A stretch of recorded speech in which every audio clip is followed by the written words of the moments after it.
మనం బ్యాంకులో చేసే డిపాజిట్ల మీద మనకి గత కొన్ని సంవత్సరాల నుంచి దాదాపుగా అదే రేట్ ఆఫ్ ఇంట్రెస్ట్ 6.5, 6.75, 6.8, 7 లోపల ఉంటుంది. మరి ప్రైవేట్ వ్యక్తులు ఎలాగా 24%, 12%, శ్రీరామ్ అయితే దాదాపు 9% ఎఫ్డీల మీద ఎలా ఇస్తున్నాడు శ్రీరామ్ ఫైనాన్స్ వాళ్ళు బాహాటంగా బోర్డే పెట్టారు. అందుకని నేను పబ్లిక్గా చెప్పగలుగుతున్నాను. శ్రీరామ్ ఫైనాన్స్ అనేటువంటి company, Shriram chit funds, Shriram finance, city union bank ఇవన్నీ అనుబంధ సంస్థలు కదా. శ్రీరామ్ ఫైనాన్స్లో 9% అని చెప్పి రేట్ ఆఫ్ మీ ఎఫ్డీ మీద, మీ ఫిక్స్డ్ డిపాజిట్ మీద 9% రేట్ ఆఫ్ ఇంట్రెస్ట్ వాళ్ళు బాహాటంగానే ప్రకటిస్తుకుంటున్నారు. ఎలా సాధ్యం? మరి వాళ్ళకి ఎలా సాధ్యమైంది? ఒక నేషనలైజ్డ్ బ్యాంకులు తీసుకుంటే దానిలో 10% ఉండదు వాళ్ళ టర్నోవర్ కానీ వాళ్ళ టోటల్ ఎక్స్పోజర్ కానీ. మరి వాళ్ళలాగా రికవరీ దాదాపు 98% వాళ్ళది.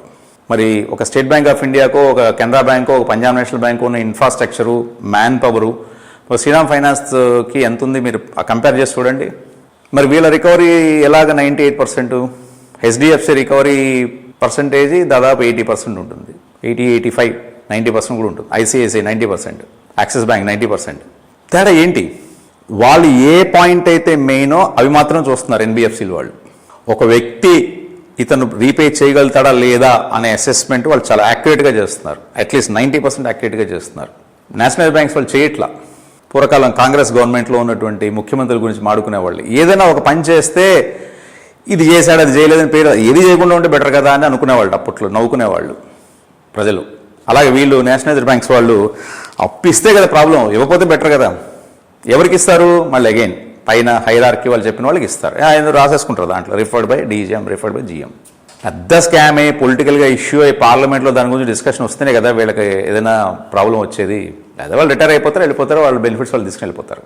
సో నేను అనేది ఏంటంటే మనకి మన ఫిక్స్డ్ డిపాజిట్ల మీద సరే బ్యాంక్ దివాళా తీస్తే 5 లక్షలు వస్తుందో అసలు ఏం రాదో అది పక్కన పెడితే అట్లీస్ట్ బ్యాంకులు ఉన్నంత వరకు అయితే మనకి వడ్డీ వస్తుంది కదా ప్రతి నెల మనం ప్రైవేట్ వాడి ఇంకా చూడాల్సిన అవసరం ఉండదు కదా. అదే ఎవడికో ఇచ్చి 2 రూపాయలు వడ్డీకి వాడు ఇస్తాడా లేదా అని దేవుడా అని మనం వెతుక్కోవాల్సిన అవసరం ఉండదు కదా. మనీ లెండర్స్ లాగా అందరూ మనీ లెండర్స్ కాలేరు కదా.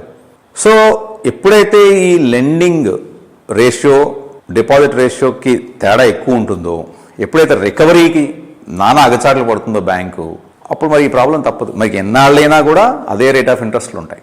మేము మరి హౌసింగ్ మీద తగ్గించాము, ఎస్ఎంఈల మీద అంటే ఎంఎస్ఎంఈల మీద తగ్గించాము రేట్ ఆఫ్ ఇంట్రెస్ట్లు, టర్మ్ లోన్ మీద తగ్గించాము, క్యాష్ క్రెడిట్ లిమిట్స్ మీద తగ్గించాము అని బ్యాంకులు చెప్పుకోవచ్చు.